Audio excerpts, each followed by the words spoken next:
Hello all, this is Abhishek Singh. और आज मैं जिस टॉपिक पे बात करने वाला हूं, शायद ये आप सभी को सोचने पे मजबूर कर देगा। और यही एक सही वक्त है जहां पे हम लोग को मिल के एक साथ खड़े होना पड़ेगा।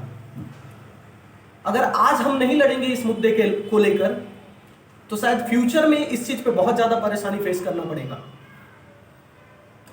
पता है, ये प्रॉब्लम बहुत पुराने से चलता आ रहा है, बट इसको हटाने की आज तक कोशिश नहीं की गई है। क्या रीजन है पता है? क्योंकि हम ये सोच के छोड़ देते हैं कि चलो ना, फर्क नहीं पड़ता है, बाकियों को फर्क नहीं पड़ रहा है तो मेरे अकेले खड़े होने से क्या होगा। बट शायद शुरुआत एक आदमी भी करे ना, तो बहुत बड़ा चिंगारी आग पकड़ सकता है। ठीक है, तो मैं कोशिश करूंगा कि आपको ये सारी बात अच्छे से समझा पाऊं, बता पाऊं। क्योंकि जहां तक मैं इस खोखले समाज को देख रहा हूं, पुरानी रीति विधियों में इतने पागल हो चुके हैं कि इनको समझ नहीं आता कि वो किस तौर तरीके से जी रहे और किस चीज को किस चीज में लाकर मिला रहे। देखिए, आपने सुना होगा दहेज प्रथा के बारे में। शायद ये कई पिता ऐसे होते हैं जिनकी रातों की नींद खो जाती है इस कारण से।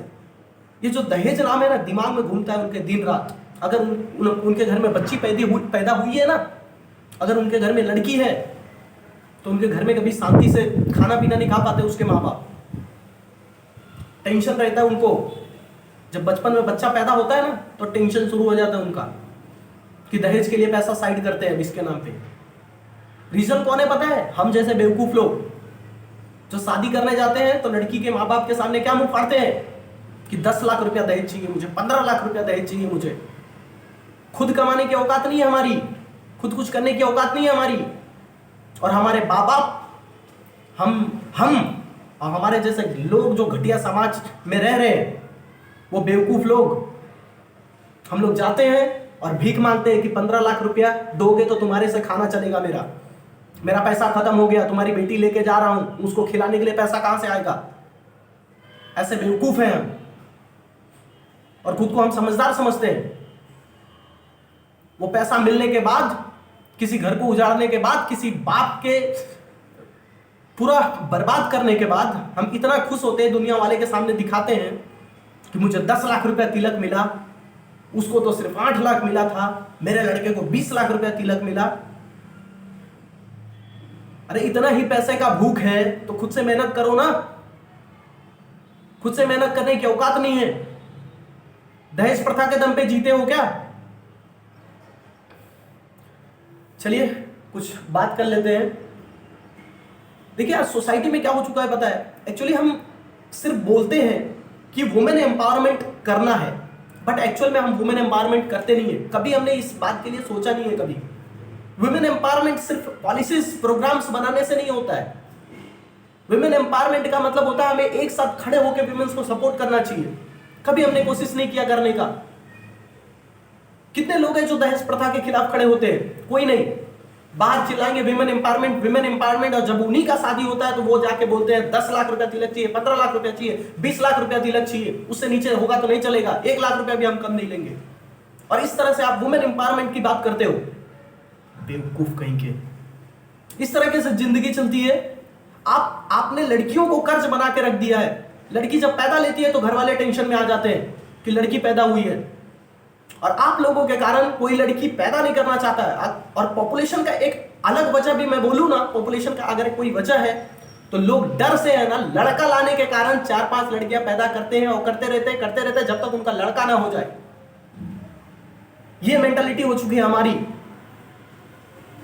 हम लड़कियों को आगे बढ़ाने का दुनिया के सामने दिखाते हैं और हम भाषण देते हैं, लड़कियों को हम आगे बढ़ाना चाहते हैं, लड़कियों को सपोर्ट करेंगे। लेकिन कितना टाइम हुआ कि आपने सपोर्ट किया कभी लड़कियों को? कभी नहीं करते हैं, कोई नहीं करता सपोर्ट। सिर्फ दिखाने, दुनिया के सामने आते हैं, दिखाने के लिए भाषण देते हैं। कितने लड़कियों को आपने सपोर्ट किया होगा? कितने बाप का नींद चैन त्याग हो जाता है लड़कियों के कारण। अगर कोई लड़की 18 साल की हो गई, मतलब उसका बाप सोने से पहले सोचता है कि छोड़ो, मैं 2 टाइम ड्यूटी कर लेता हूं। बच्चे का शादी का टाइम आ गया, तिलक कहां से लाएंगे, खर्च कहां से आएगा हमारे पास? और होता क्या है, लड़के के फैमिली वाले इतना सीना तान के जाते हैं, हमें इतना तिलक मिला, ये चीज मिला, फ्रिज मिला, और हम डिमांड भी करते हैं जाके कि हमें फ्रिज चाहिए, गोल्डन चेन चाहिए, गोल्डन। अब तुम्हारे पास औकात नहीं है क्या? कुछ खरीदो, कुछ खुद से करके देखो, तब पता चलेगा। समझ लो जिसके पास 3-4 लड़की होगी वो किस तरह से जिंदगी काटता होगा, वो क्या सोच के जीता होगा। कभी हमने तकलीफ समझने की कोशिश की है कभी किसी की? मेरी कोई बहन नहीं है, मेरी कोई बहन नहीं है, फिर भी मैं समझता हूं कि तकलीफ क्या होती है ये चीज, क्योंकि मैं सोसाइटी में बहुत सारे लोगों से मिलता रहता हूं और उनका प्रॉब्लम समझने की कोशिश करता हूं। तो वो जिनकी बेटियां होती है वो इस तरीके से मुझसे मिलते हैं जैसे कि उन पे बेटियां बोझ है। वो इस तरह से दर्शाते हैं जैसे उन पे बेटियां बोझ है। वजह क्या है? हम जैसे खोखले समाज में रहने वाले लोग, हम लोगों ने दहेज को प्रथा बना दिया है एकदम। पता है दहेज प्रथा होता क्या है? दहेज प्रथा क्या है? पहले के टाइम पे एक चीज हुआ करता था कि आप अपनी बेटी अगर मुझे दे रहे हो, ध्यान से समझ लीजिएगा इस चीज को, कि आप अगर अपनी बेटी मुझे दे रहे हो तो उसके साथ कुछ चीज ऐसा दे दीजिए ताकि मैं आपकी बेटी के साथ लाके रख लूं उसको। आपकी बेटी की खुशी के लिए दीजिए, मेरी खुशी के लिए नहीं। आपकी बेटी के साथ कुछ भी दीजिए, इतना सा चावल दे दो, 1 रुपया दे दो, 10 रुपया दे दो, वही होता था दहेज प्रथा। और आज दहेज प्रथा क्या हो गया है? बाइक चाहिए लड़के को, वो है दहेज प्रथा। कार चाहिए लड़के को, वो है दहेज प्रथा। लाख रुपया, 10 लाख रुपया, 50 लाख रुपया, वो पैसा चाहिए, वो है दहेज प्रथा। नहीं, दहेज प्रथा को हमने गलत तरीके से इंटरप्रेट किया है। दहेज प्रथा को हमने गलत तरीके से लाया है सोसाइटी के सामने, हमने गलत तरीके से उसको प्रेजेंट किया है और उसके कारण कई घर उजड़ गए। शायद हमें पता नहीं चलता है कि जिस घर में बाप अपनी लड़की को विदा करता है ना, 4-5 साल तक है ना, वो बाप सो नहीं पाता है अच्छे से, कर्ज में जाता है वो बाप। उस बाप और उस भाई से उस चीज का दर्द पूछिए जिस घर से लड़की विदा होती होगी, और उस घर का दर्द सोचिए जिस घर की लड़की शादी होने वाली होती होगी। 2 साल बाद, 1 साल बाद शादी होगा, इस साल शादी होगा, कितना टेंशन होता होगा, बर्डन उन पे कि कोई एक भिखारी है आएगा हमारे घर पे भीख मांगेगा, मेरी बेटी को तो देना पड़ेगा उसको, मेरी बेटी के साथ साथ मेरे पूरा घर का सामान भी देना पड़ेगा, पैसा देना पड़ेगा। कोई एक भिखारी आने वाला है मुझसे मांगने पैसा। सोचिए उस घर का हालात क्या होता होगा, किस तरह से जीते होंगे वो लोग जिंदगी। आज हम ऐसे खोखले समाज में जी रहे हैं। जानते हैं लड़कियों को पढ़ाया क्यों नहीं जाता? चलिए आज एक चीज मैं बताता हूं। कई बार आपने नोटिस किया होगा ना कि पेरेंट्स ज्यादातर लड़कियों को पढ़ाने में इंटरेस्टेड नहीं होते। Do you know why?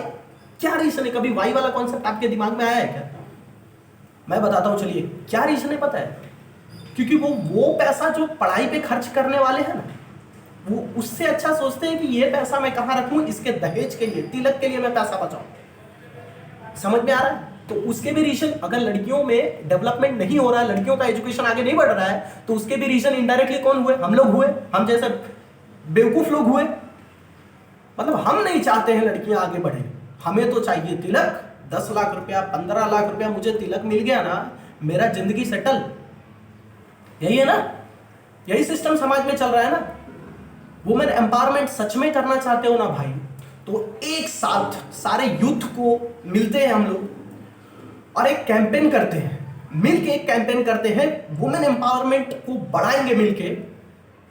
ये दहेज प्रथा हमारे सोसाइटी से कहीं ना कहीं अगर हम दूर नहीं पहुंच सके ना, कम से कम हम जहां रहते हैं ना, देखिए हम लड़कियों के से शुरुआत नहीं कर सकते।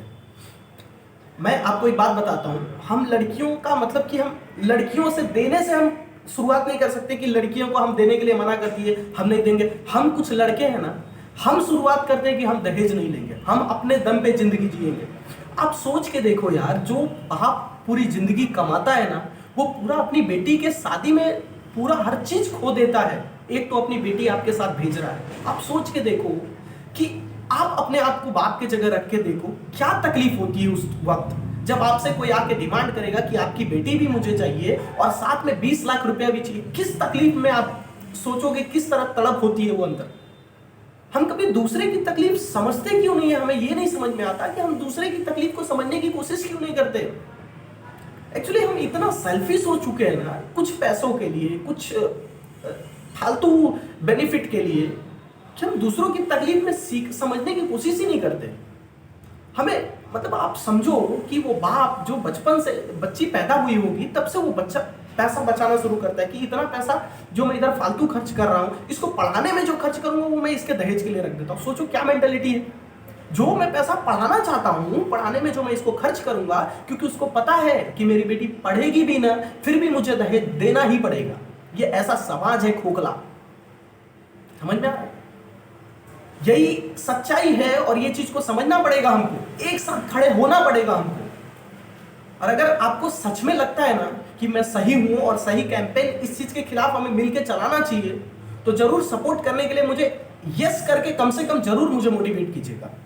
ठीक है, मैं आशा करूंगा कि आप लोग मुझसे जुड़ेंगे। मैं एक व्हाट्सएप पे एक ग्रुप बनाने वाला हूं, वहां पे हम लोग मतलब एक कैंपेन शुरू करते हैं, मिलके एक कैंपेन शुरू करते हैं जहां पे इसके खिलाफ हम खड़े होंगे। जिस इलाका में हम रह रहे हैं, जिस इलाका में है, कम से कम हम वहां से तो बदलाव शुरू कर सकते हैं ना। हम धीरे धीरे बहुत बड़ा बदलाव ला सकते हैं, बट यहां से हम शुरू कर सकते हैं बदलाव। ठीक है, मैं कोशिश करूंगा कि साथ साथ में मैं लड़के के साथ साथ लड़कियों को भी जोड़ पाऊं अपने साथ, और साथ साथ में अगर कोई पेरेंट्स हमसे जुड़ना चाहे तो मैं उनको भी जोड़ना चाहूंगा। क्योंकि ये है ना, समस्या बहुत बड़ा हो चुका है। ये समस्या है ना, बहुत बड़ा हो चुका है। अगर आज कोई लड़की पैदा हो रही है ना, तो सीधा उसके घर वाले समझ लेते हैं कि इसके दहेज के लिए पैसा मुझे बचाना ही पड़ेगा, और उसके कारण लड़कियों को प्रेफरेंस भी कम दिया जाता है घर में। आपके सामने एग्जाम्पल होगा कई सारे घर जहां पे लड़कियों को प्रेफरेंस नहीं मिलता है। रीजन क्या है पता है? क्योंकि उनको कर्ज माना जाता है, सोसाइटी के कर्ज है वो। ठीक है, चलिए, मेरे ख्याल से आपको बात समझ में आ रही होगी। मेरे ज़्यादा बोलने से कुछ नहीं होने वाला है।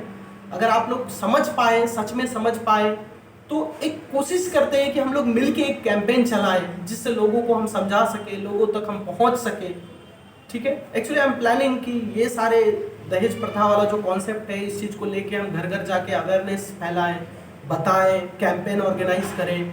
ठीक है, तो मैं बहुत जल्द आपको सारी बातें बताऊंगा, लेकिन अभी फिलहाल मैं आप जहां तक मेरा वीडियो पहुंच रहा है वहां तक तो कोशिश करेंगे कि हम मिलके एक दूसरे को सपोर्ट करेंगे और ये दहेज प्रथा को खत्म करेंगे। हम दहेज नहीं लेंगे, शुरुआत यहीं से होना चाहिए। हम दहेज नहीं लेंगे। हमें सामने वाले को नहीं समझाना है कि आप दहेज मत लो, शुरुआत यहां से करेंगे कि हम दहेज नहीं लेंगे। हमें इससे कोई मतलब नहीं, हमारे में कैपेबिलिटी है, हम कैपेबल हैं उस चीज के कि हम उतना पैसा कमा सकते हैं खुद के मेहनत पे। ठीक है, तो सबसे पहला हमारे कैंपेन का लोगो ही है, हम दहेज नहीं लेंगे। हम दहेज के खिलाफ है, हम दहेज नहीं लेंगे। Thank you so much. आशा करता हूं कि आपको मेरी बातें समझ में आई होगी। अगर आप तक मैं समझ पाया हूं, आप तक मैं पहुंच पाया हूं, तो आप कोशिश कीजिए कि कुछ लोगों तक जाके अपना बात पहुंचाइए, उन लोगों के दिमाग में समझाइए एक्चुअल में दहेज प्रथा क्या था और हमने दहेज प्रथा क्या बना के रख दिया है। ठीक है, चलिए, आशा करता हूं आप तक मेरी बात पहुंची होगी। धन्यवाद।